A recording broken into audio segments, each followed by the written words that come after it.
recording. And I'm going to go ahead and get us started and introduce you to Grace Himmelwright and Carol Straczynski, who are financial wellness experts with How Money Works and who have graciously taken on hosting this financial wellness series with the Institute to help women think about the ways that we are building our overall financial wealth, and ways that we're planning for our future. And they are a wealth of information and never a shortage of ideas and exciting things to share. So Grace and Carol, so grateful to see you today. And I'm going to go ahead and turn it over to you. Okay. All right, thank you. So let's see, we can share our screen so that we can get started with our presentation today. Thank you so much, Gina. It's always a pleasure to be here at the Institute for Women, Wellness, and Work. And we are going to get started.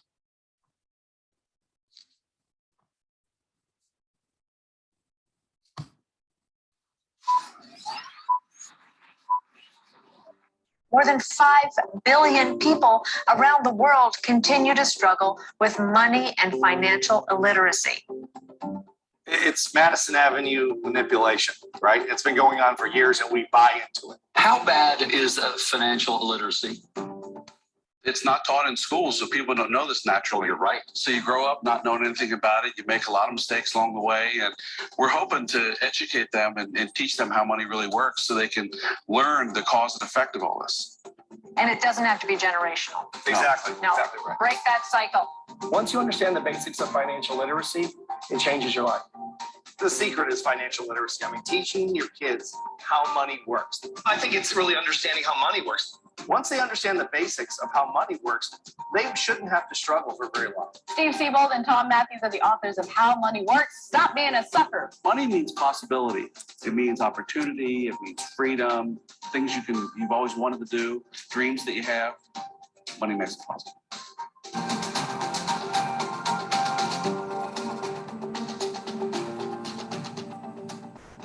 You know, of all the interviews we've had in the last 6 weeks, I'm actually most encouraged by that one. So it's great to be here today. And my name is Grace Himmelwright. And as Gina said, I'm here with my good friend and colleague, Carol. And together we're going to be your financial educators for the next about hour. And it's my job to welcome you. So today we're going to be in our final session of our How Money Works Elements educational series. And as you heard in our introduction, this course is based on our groundbreaking book, How Money Works, Stop Being a Sucker. We have over 500,000 copies already in print. And we're real excited about this series of books. So yet this year, we are going to go to print with our next How Money Works book, specifically for women. So we'll keep you posted on How Money Works for Women and when that one is available, the second book in our series. This series of books, the How Money Works series, is the first financial education book series that really is intended for anyone at any age to enjoy and benefit from. We like to say from age 10 all the way to age 100. And speaking of the number 100, our book has now been featured on over 100 prominent TV shows, including CNBC, CBS, ABC, and Fox Network. The How Money Works book has received a rare endorsement from the Heartland Institute of Financial Education. And it's been reviewed and referenced all over the internet, including the popular online financial publication called Make It, put out by CNBC. And if you'd like, you can follow How Money Works on Instagram for practical tips and helpful resources. And if you haven't received a copy of our book yet and you'd like to receive one, just put your name and address in the chat. And Gina will let us know when we finish, and we'll make sure that you get a complimentary copy of the first How Money Works book. Our class today is the 5th of the 5 elements. And today's course is titled Long Term. So the long term focuses on building wealth, retirement strategies. We're going to talk about long-term care insurance and how long-term care needs can be met, as well as the very important protecting of wealth. So if anyone is interested in hearing more, we're always there for you. There's no cost to have a free consultation with either Carol or myself. And we have other How Money Works experts across the United States, and we're all trained to help you chart a course to financial independence and using our 7 money milestones, okay? The most exciting, in my opinion, of the 5 classes within the elements is this one. We really saved the best for last, because in this course, in the long-term course, it's all about your future, a retirement roadmap for tomorrow. You're going to learn techniques that have been used by the wealthy to create financial independence for themselves, for their families, to create a legacy. And you'll learn how to protect your wealth and create a legacy for your family. And Carol is going to kick us off with the 6th money milestone, building wealth. Hi, everybody. We are at the beginning with number 6 of the 7 money milestones. 6 is a big one and an exciting one. Why? Because it centers on building wealth. This is the milestone where results appear on your bottom line.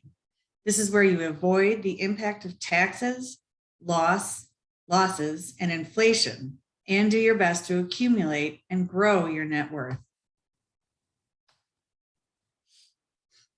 Will your wealth last as long as you do? It's a question you must be able to answer. With the possibility of longevity adding so many years to your life, that brings up that exact question. Will your wealth last as long as you do? And you have to be able to answer that question. According to a recent study, 63% of people have a greater fear of running out of money in retirement than dying. And that is a real threat in the light of this eye-opening statistics. For retirement-aged couples, there is a 50% chance that one spouse will live past the age of 95. And that's the good news and the bad news, right? Exactly. And that's something that people didn't necessarily always plan for. So they got to play a little catch up sometimes. Grace and Carol, I am so sorry. I just want to let you know that your slides are not advancing. Oh, we hate when that happens. Thank you.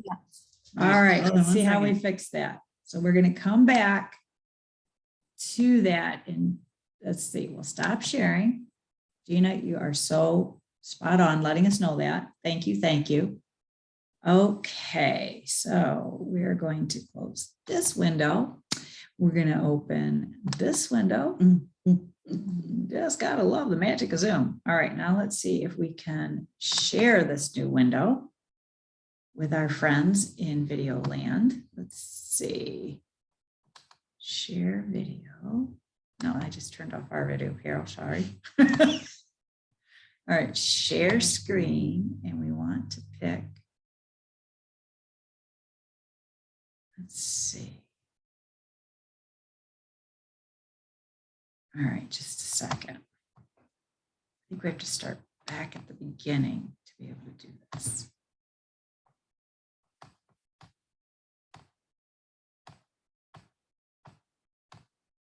Thanks for your patience, ladies. We appreciate it.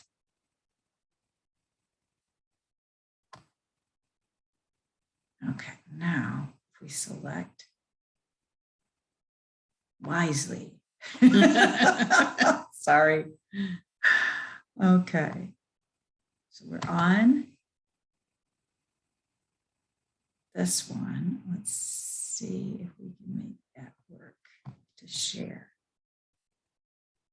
Sharing's not the big problem. The real problem is getting it forward.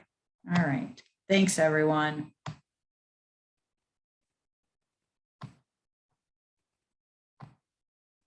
All right.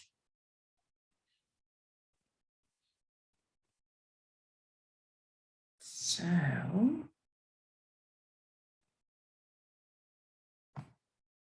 all right. The question is, does it go forward? Dina, did it go forward to the 4 threats? Yes, it is working. Yes. Oh, that's amazing.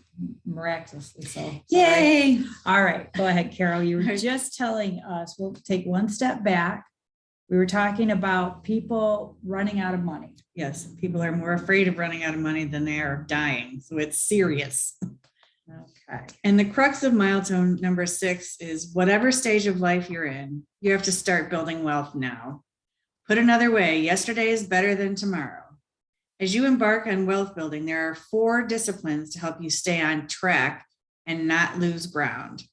Let's take a look at them on the screen. One is save regularly by doing automatic direct deposits. One is do not touch your savings. It is supposed to be there to save and grow. You're not supposed to touch it. You have to review your goals and make any financial adjustments as needed.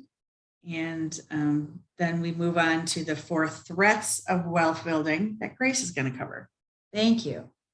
So we have the 4 disciplines: save regularly, don't touch your savings until you reach your goal, review your goals and your progress to the goal at least once a year, and then make adjustments as your life and finances change. And as Zoe tells us, start now, right? So now we're going to look at 4 threats. We're going to journey through these together. So in addition to the 4 disciplines, the threats every wealth builder must conquer, we have procrastination. We have the threat of losses. We have the reality of inflation and taxes. Each will come at you from a different direction.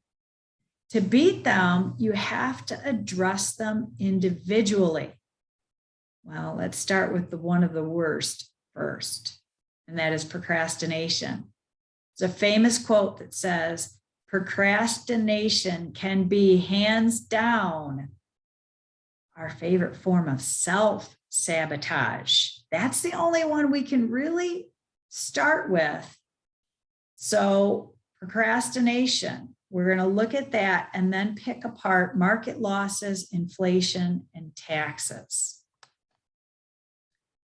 Procrastination is the enemy of saving and investing.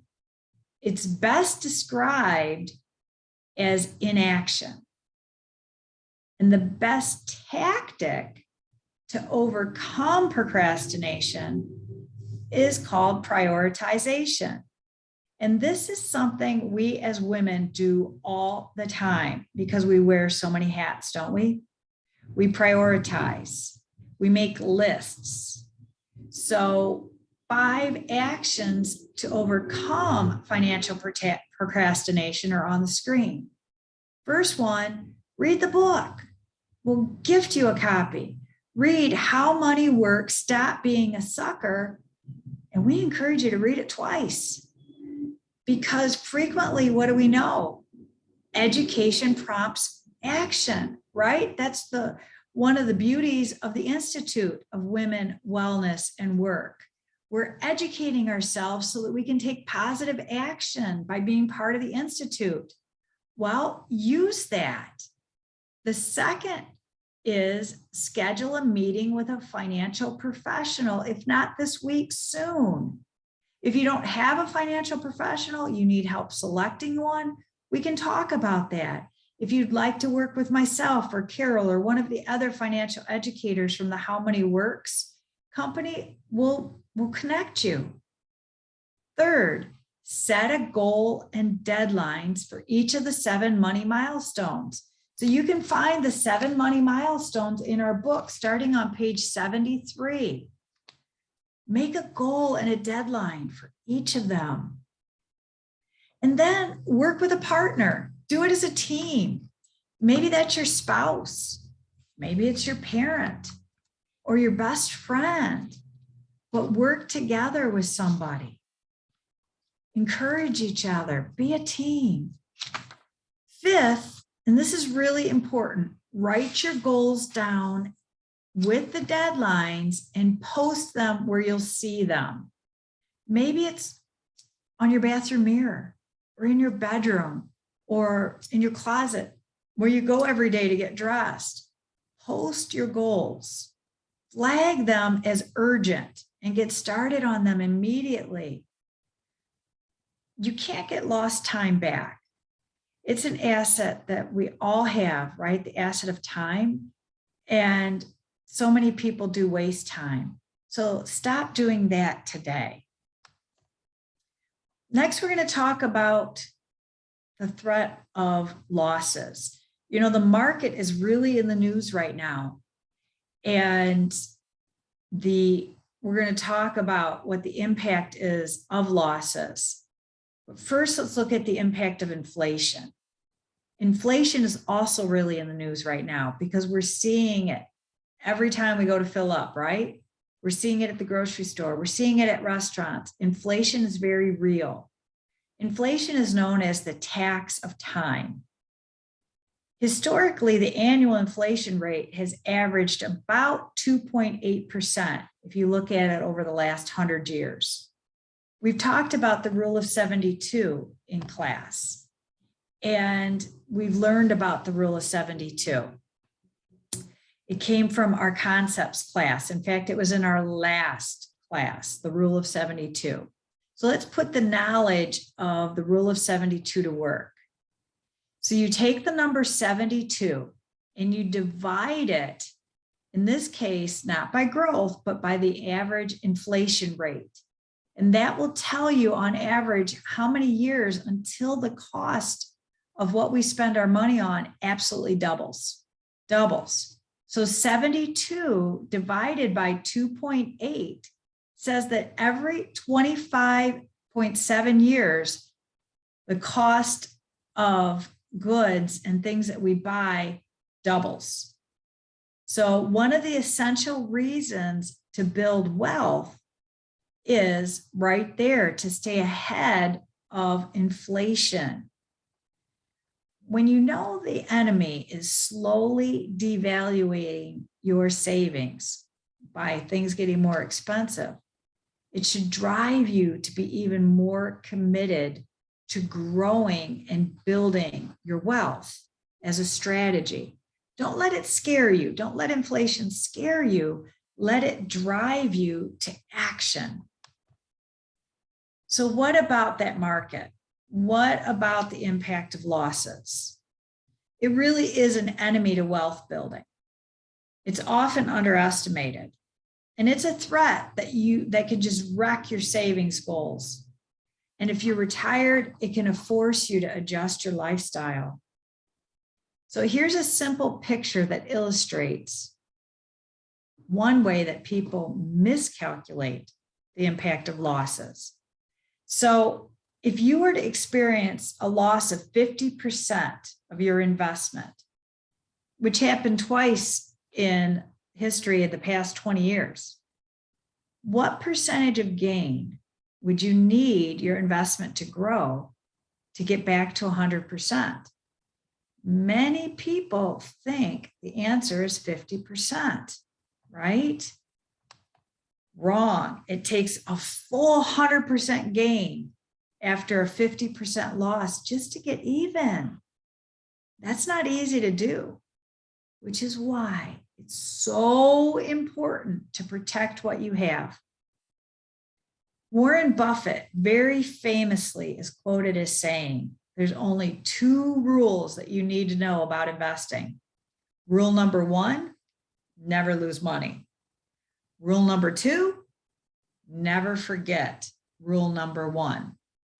Now, Carol's going to help us with 3 strategies to protect against the impact of losses. So what can you do to prevent losses? First, look at every option to reduce the risk. Second, consider how to best diversify your portfolio. And third, utilize the right financial vehicles for your situation.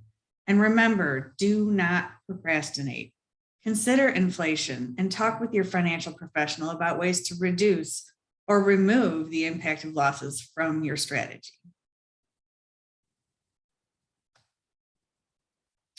Next, we have the impact of taxes, the 800-pound gorilla of wealth building threats. Nobody likes paying taxes, especially when you're preparing for retirement. The tax strategy you put in place today can determine how much money you keep and how much you pay the government, and ultimately how much you leave for your kids. Understanding how financial vehicles are taxed differently can help you make strategic decisions that can pay out big time down the road.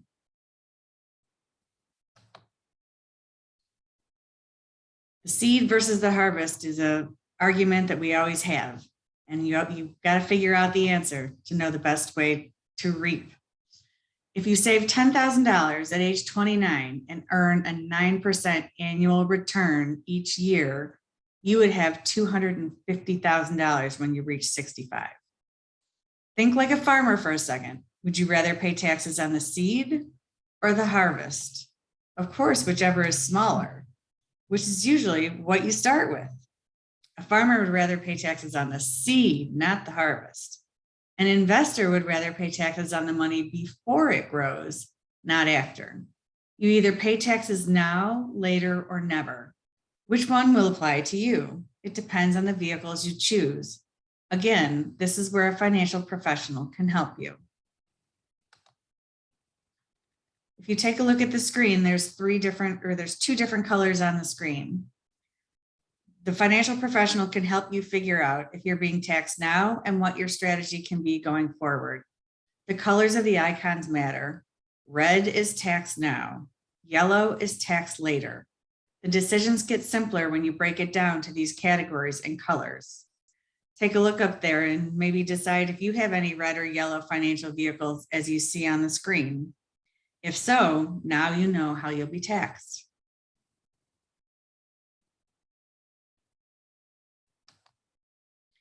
Green is the color of money and growth, and our favorite color. It's also our color for tax never.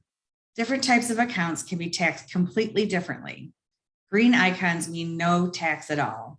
Green never looks so good, right? Are any of these tax never vehicles part of your wealth building strategy?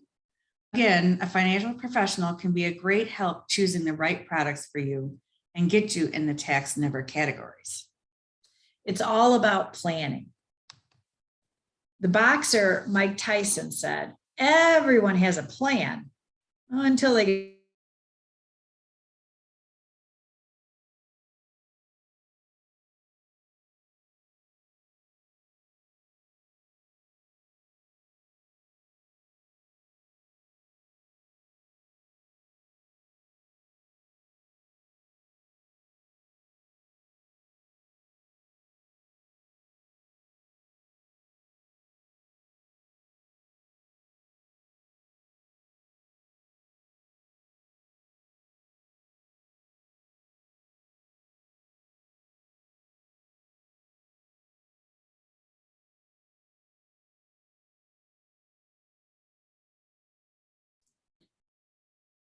Okay, it looks like we lost Grace and Carol, and hopefully they'll be able to sign back in here in just a moment. I'm keeping my eye out to see if they log back in.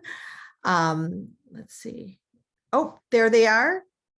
Grace and Carol, you are on mute and you froze for a moment here. I don't know if we can hear you or if you can hear us.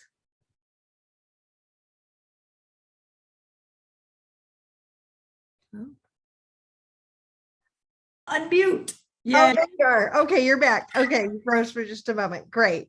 thanks. No, we lost internet. So it came back though, thankfully. Okay, so let's see. We were talking about the importance of a plan, okay, and how important it is as part of your plan to avoid the risk of running out of money in retirement. So, in a recent Gallup survey, 85% of non-retired American investors agreed that having a guaranteed income stream in retirement besides Social Security is critical. Guaranteed income can help us avoid the risk of running out of money in retirement. So there's 3 components of a reliable retirement income that you can see on the screen. And we recommend that you consider all of them. The first is maintain potential for growth by participating in the upside growth tied to the market. Okay. But secondly, just as importantly, reduce or remove potential for losses by eliminating downside risks tied to the market.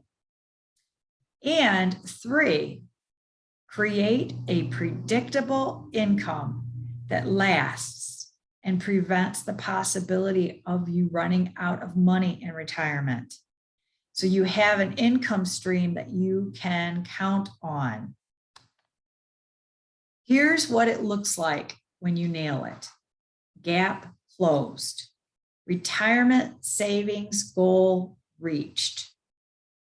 By stacking up multiple streams of income, okay, so Social Security, as well as multiple streams of income, you can see that this person will have a reliable income because they saved the amount necessary, right, their personal savings, to reach the savings required to make the retirement that they imagine possible.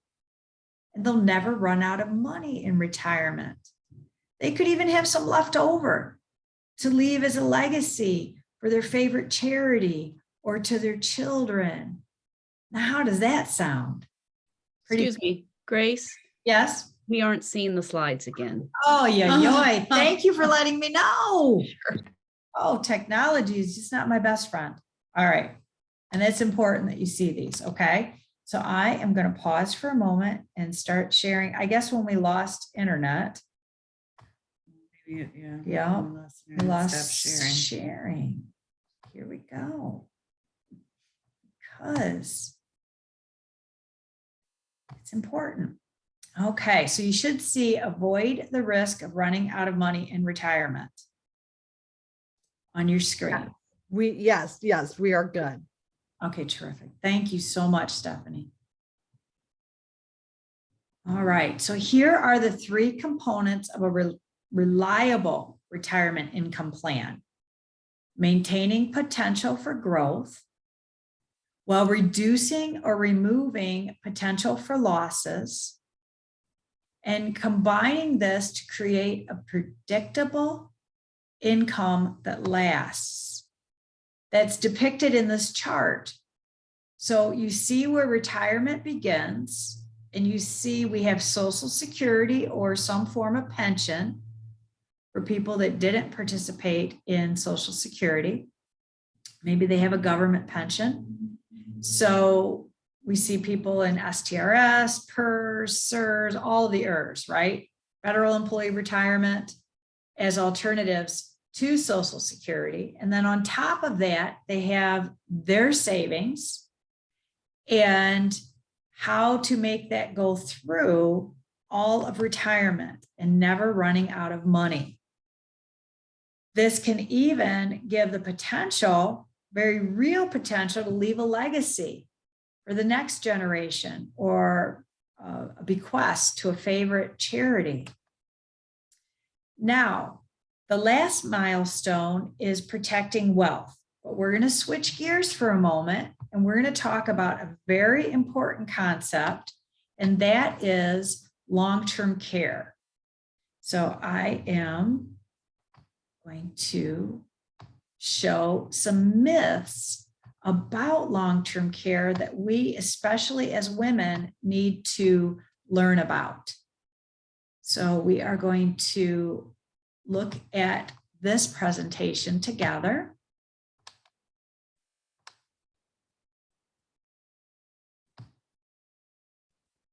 And explore these myths. So the first myth is being a healthy individual. Like Gina and I were and Carol were just talking about how blessed we are with our health. And unfortunately, some people consider their current healthy situation as a reason to not need to explore how to pay for long-term care. But the statistic you see on the screen is 70% of people age 65 and older will need some form of long-term care in the next few years. And you can see the costs associated with that.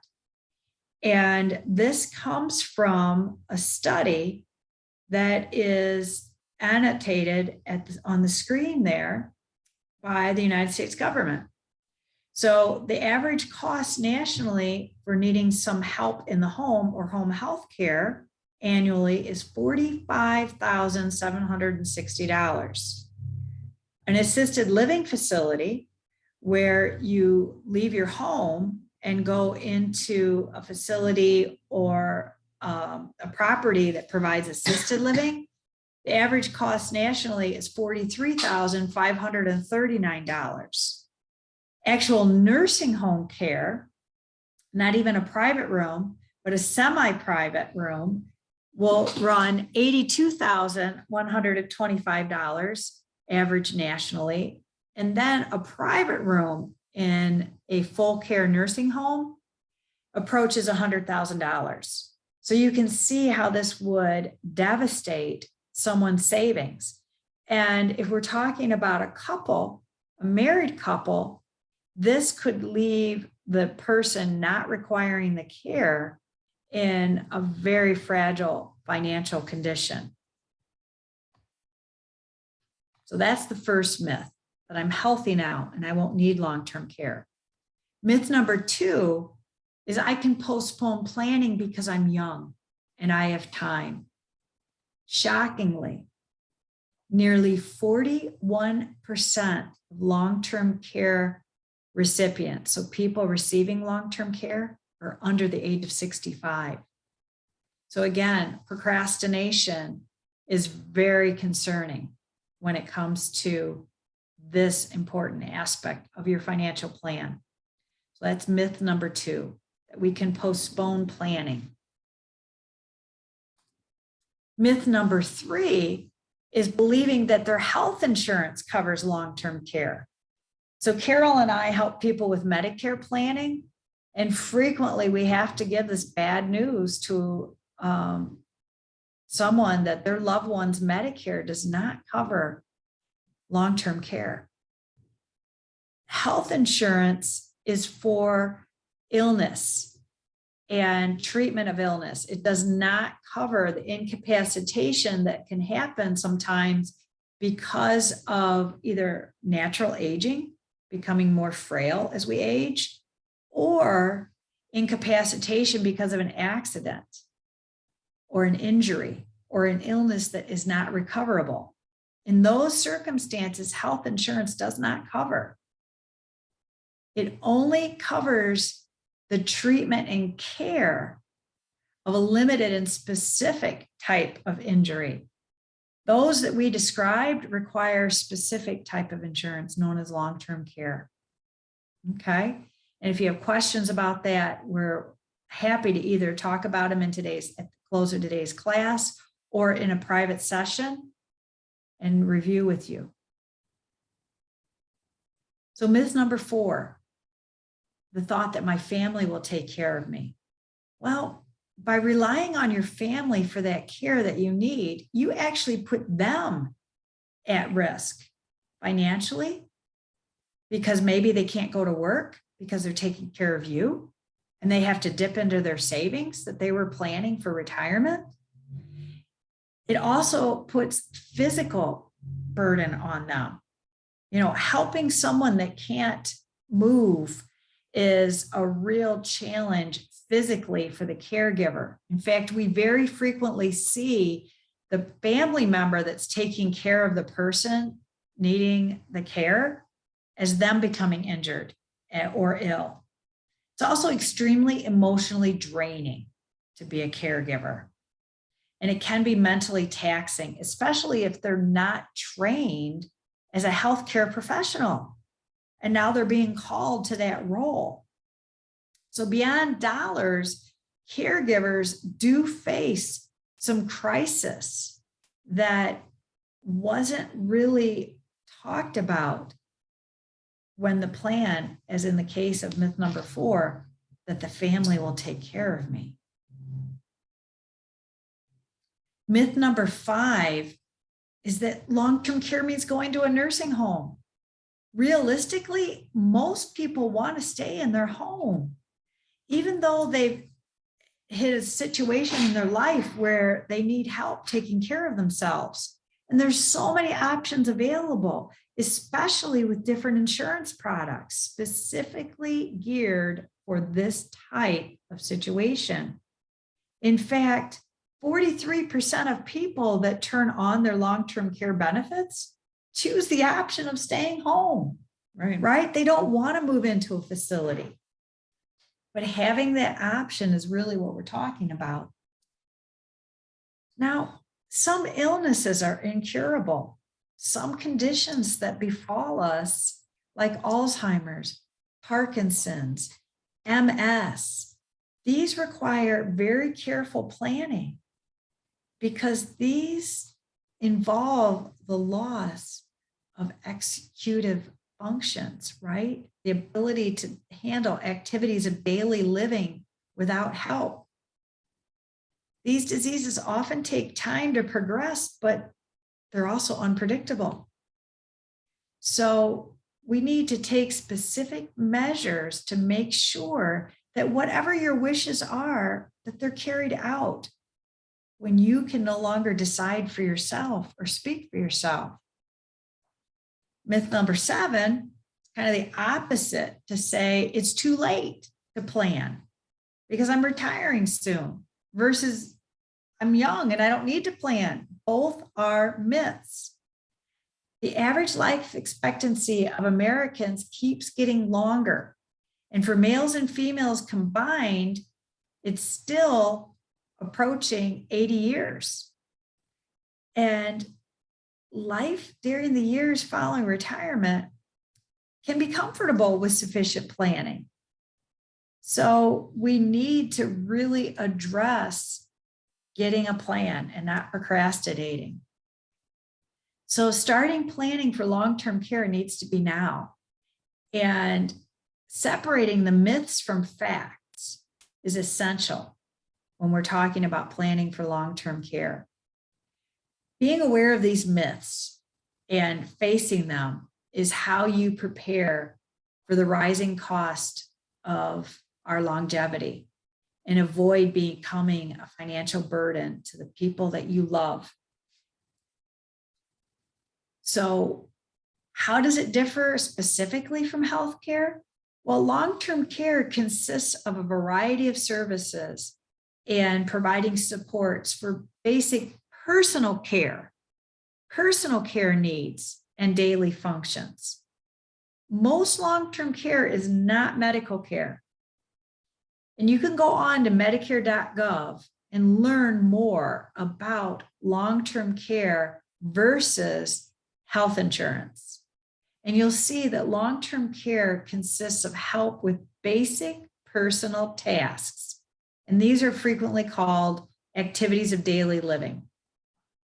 Unlike healthcare, Medicare does not cover assistance with activities of daily living.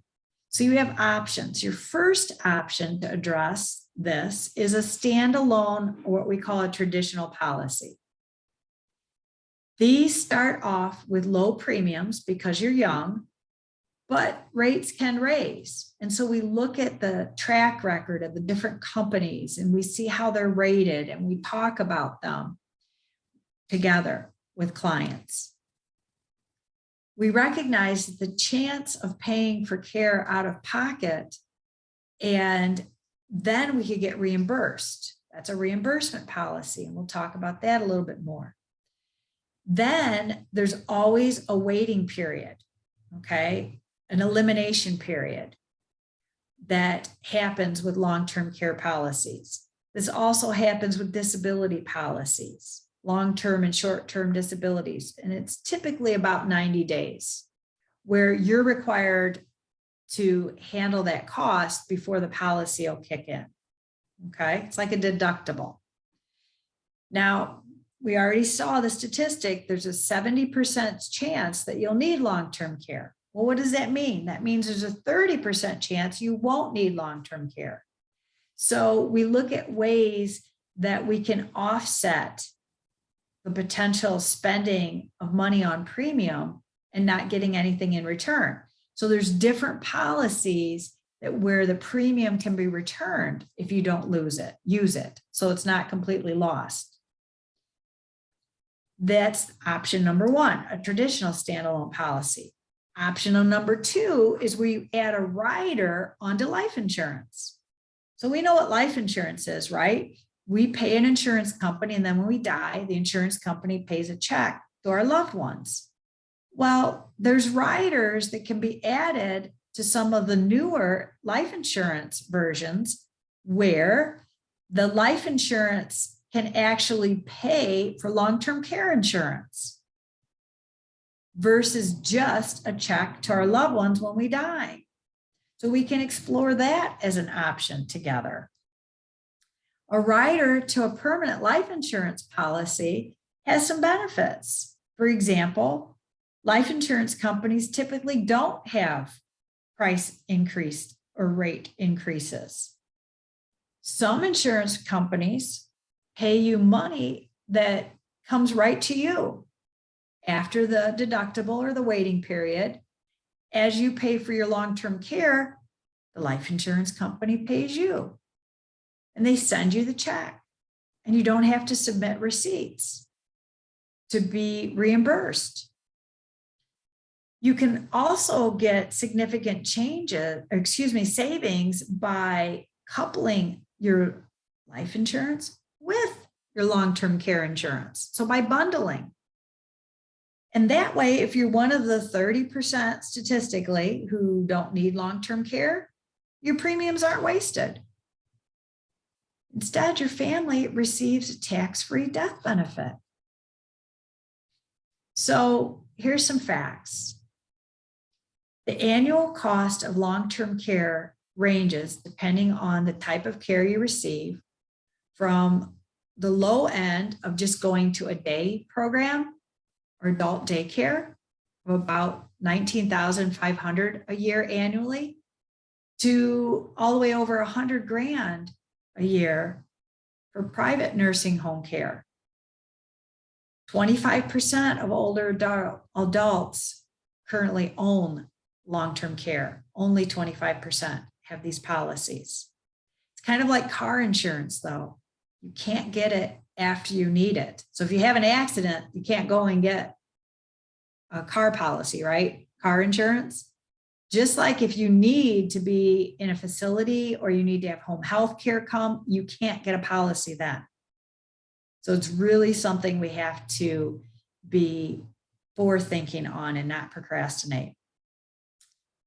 And of adults, only over two-thirds aren't sure of what the cost of long-term care actually is. They don't even know.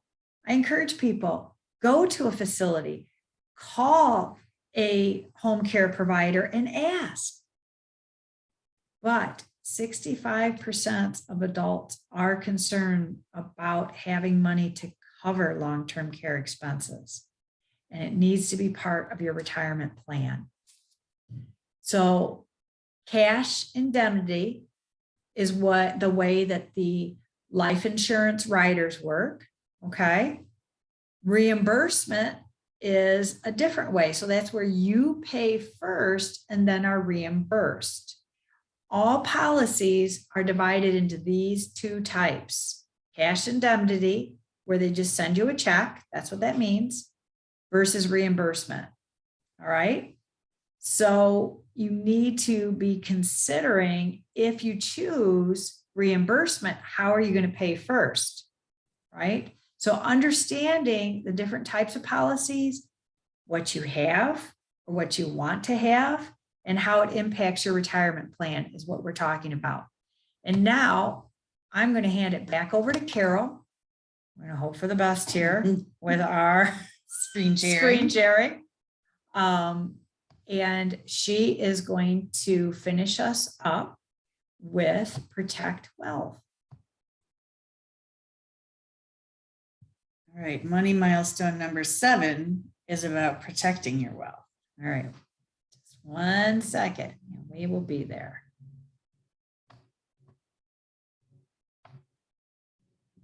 All right, Hopefully did the slide screen advance. Are we on? Gina, Stephanie, somebody, can you tell us if you see the Prince and Aretha Franklin screen? No, yet. the protective wealth. Okay, good. So we will start that. Thanks for letting us know.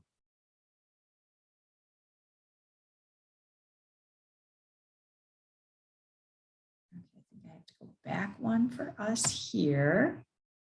And then I think we should be able to see Aretha and Prince when we share our screen. Says we are screen sharing. I know, but I'm gonna do a new screen share. Okay. You know, I'm just- Okay. All right, let's see if this works. Okay, can't screen share more than that. And do we see Prince and Aretha? Yes, yes, we see it. Yay! Thank you. In a small screen. It's in a small screen. I wonder how we make that a big screen. Let's see if we can do that. Okay. Okay, you got it. All right, thank you. Yay.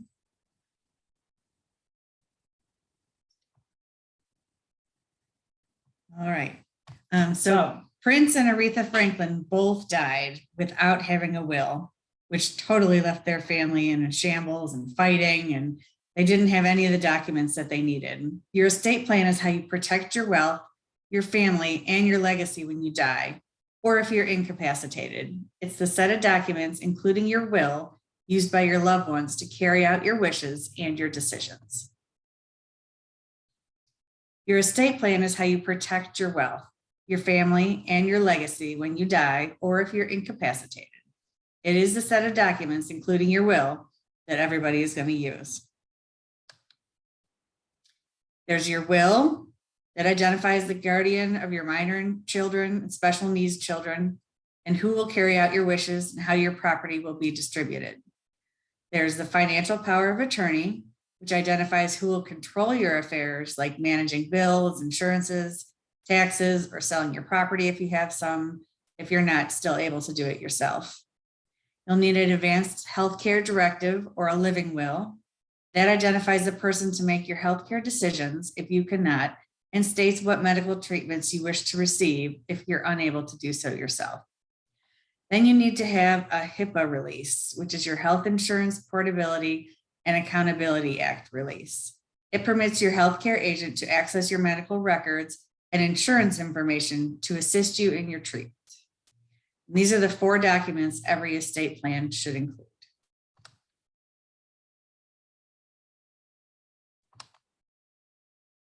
Having an estate plan in place can help avoid the government making the decisions about who gets your property and who takes care of your children. The process of a court administering an estate in accordance with state laws is called probate, and nobody likes the probate process. Absolutely. Clark even suggests you Google it and look at it and make sure that if you only have a will, whoever is your person that you are putting in there that's going to handle out your estate, that they're aware of all of the responsibility and costs associated with it. Another way to avoid probate is You can have a trust. You can help your family, business partners avoid unnecessary expenses and delays in the probate process with one additional estate planning tool called a trust. They can manage your property after you become physically or cognitively impaired, protect the interests of your children who are currently incapable of handling money due to their age, immaturity, disability, illness, or substance abuse, or whatever.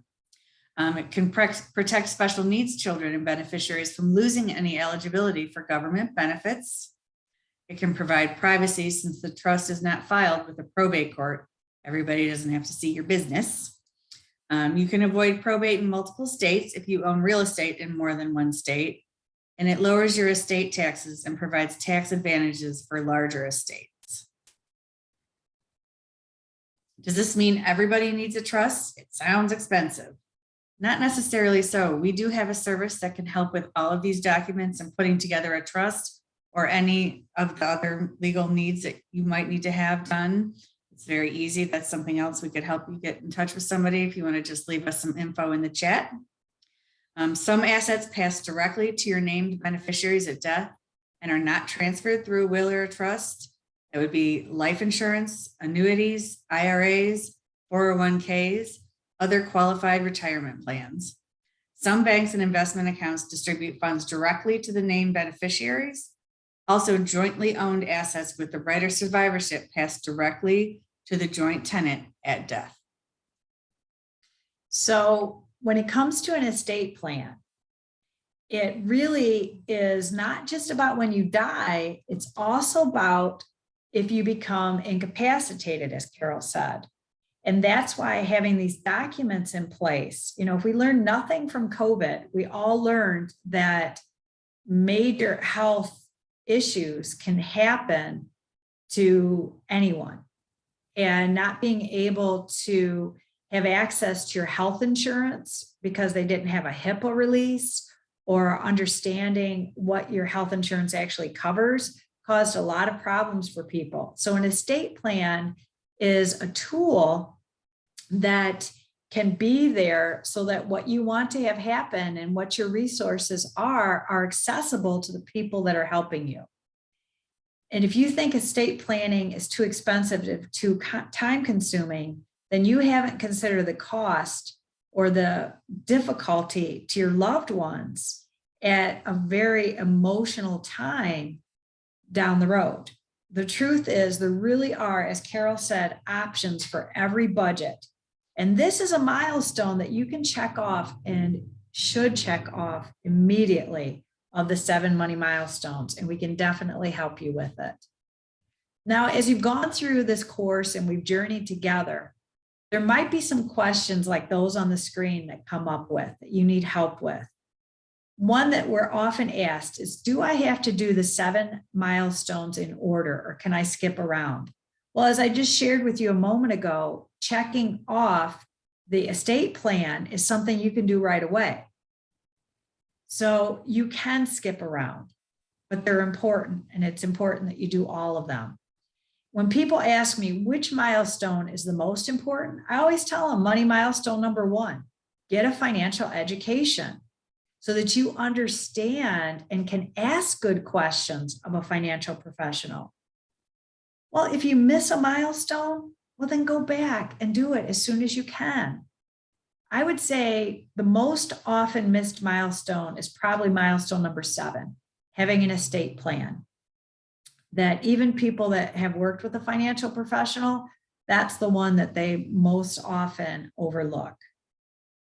And we have we call it the money discovery sheet, where you can actually write down where you're at and where you want to be and what you have to work with. And we'll share that with anyone. If you just shoot an email to Gina, Dr. Messina at the Institute, we'll make sure that you get a copy of a tool that we call the money discovery sheet. And if you do need a recommendation for a financial professional, we're happy to help you with that. Our mission is to teach 20 million families how money works over this decade.